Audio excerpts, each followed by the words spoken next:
Hello guys, അപ്പോൾ ഇന്ന് നമുക്ക് ഫാമിലിയായിട്ടൊരു സ്ഥലം വരെ പോയാലോ? എങ്ങോട്ടാ, എന്തിനാ, എവിടോട്ടാ പോകുന്നതെന്നൊക്കെ നമുക്ക് വഴിയെ കണ്ടറിയാം. അങ്ങനെ രാവിലെ ആ തണുപ്പത്ത് കുളിച്ചൊരുങ്ങി നിൽക്കുന്ന എന്നെയാണ് നിങ്ങളീ കാണുന്നത്. പോകാൻ വേണ്ടി വളരെ എക്സൈറ്റഡായി നിൽക്കുന്നത്. അങ്ങനെ അമ്മ, ഞാൻ, ചേച്ചിയൊക്കെ റെഡിയായി കാറെടുത്ത് സാധനങ്ങളൊക്കെ വെച്ചു. അങ്ങനെ പോകാൻ റെഡിയായി നിൽക്കുകയാണ്. അതിനുശേഷം നമ്മൾ നമ്മുടെ അമ്പലത്തിൽ ഇറങ്ങി പൈസയൊക്കെ ഇടാൻ അമ്മ ഇറങ്ങി. അത് കഴിഞ്ഞ് നമ്മുടെ യാത്ര തുടങ്ങിയിരിക്കുകയാണ്. അച്ഛൻ എന്താണോ ഇന്ന് പതിവില്ലാതെ പത്രമൊക്കെ വായിക്കുന്നത്, ആർക്കറിയാം എന്താണെന്നൊന്നും. അങ്ങനെ രാവിലത്തെ കൊടും തണുപ്പിൽ വിറച്ചിരിക്കുന്ന എന്നെയാണ് നിങ്ങളീ കാണുന്നത്. ഇപ്പോഴത്തെ തണുപ്പ് നിങ്ങളോട് പറയണ്ടല്ലോ, എൻ്റെ പൊന്നു കൈസ് ഒരു രക്ഷയില്ല, എന്ത് വിറച്ചിരിക്കുമെന്ന് കാറില്ല. അങ്ങനെ റോളൊക്കെ കാണുമ്പോൾ നിങ്ങൾ വിചാരിക്കും, ഓ ഇവൾ എറണാകുളത്തോട്ടാണ് പോകുന്നത്, അതിനാണ് ഇവൾ ഇത്ര വലിയ ഡമ്പെടുത്തിയത്. പക്ഷെ അല്ല ഗൈസ്, നമ്മൾ എറണാകുളത്തോട്ടല്ല പോണത്. അങ്ങനെ രാവിലത്തെ ചെറിയ മഞ്ഞും കൊണ്ട് രാവിലത്തെ ചെറിയ കാഴ്ചകളും കണ്ട് ഞങ്ങളുടെ യാത്ര പിന്നെയും തുടരിയിരിക്കുകയാണ്.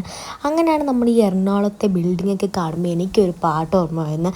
ആ കാർട്ടൂണാണ് എൻ്റെ ഫേവറേറ്റ്. എനിക്ക് ഭയങ്കര ഇഷ്ടമായി. നമുക്ക് കുഞ്ഞിലേക്ക് ഭയങ്കര പേടി തോന്നുന്ന കാർട്ടൂണാണ്. മറ്റേ ഏതടാ ഈവനം കെട്ടിട കൊടുമരം, ആ പാട്ടില്ലേ, അതേത് കാർട്ടൂണാണെന്ന് നിങ്ങൾ തന്നെ കമൻറ്റ് ചെയ്തേക്കുക.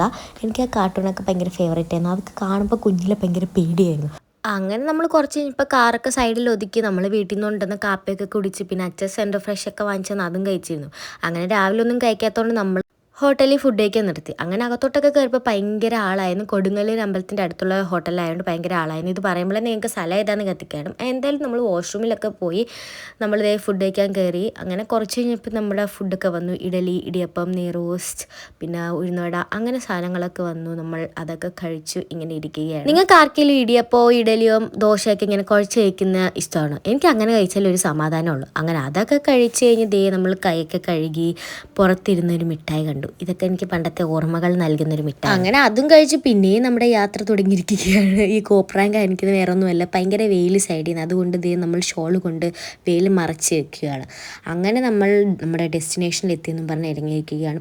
പക്ഷേ നമുക്ക് വഴി തെറ്റിയത് നമ്മൾ കുറച്ച് പിന്നിലോട്ട് പോയായിരുന്നു. അങ്ങനെ കറക്റ്റ് ഡെസ്റ്റിനേഷനൊക്കെ കണ്ടുപിടിച്ചു. പക്ഷേ നമുക്ക് ആ വീട് ഇപ്പോഴും കണ്ടുപിടിക്കാൻ പറ്റില്ല. നമ്മളുള്ള നാട്ടുകാരോടൊക്കെ ചോദിച്ചു എവിടെ ആ വീടെന്നൊക്കെ. അങ്ങനെ ഫൈനലി നമ്മൾക്ക് നമ്മുടെ സ്ഥലം എത്തിയിരിക്കുകയാണ്. സോ നമ്മൾ എവിടെയാണ് എത്തിയത്, എന്തിനാണ് എത്തിയെന്നൊക്കെ നമ്മൾ അടുത്ത വീഡിയോ പറയാം. So stay tune guys. അപ്പോൾ പാർട്ട് 2 വീഡിയോ ആയിട്ട് ഞാൻ ഉടനെ വരുന്നതായിരിക്കും. അപ്പോൾ ഈ വീഡിയോ എല്ലാവർക്കും ഇഷ്ടപ്പെട്ടെങ്കിൽ ലൈക്ക് ചെയ്യുക, സപ്പോർട്ട് ചെയ്യാൻ മറക്കരുത്. ബൈ.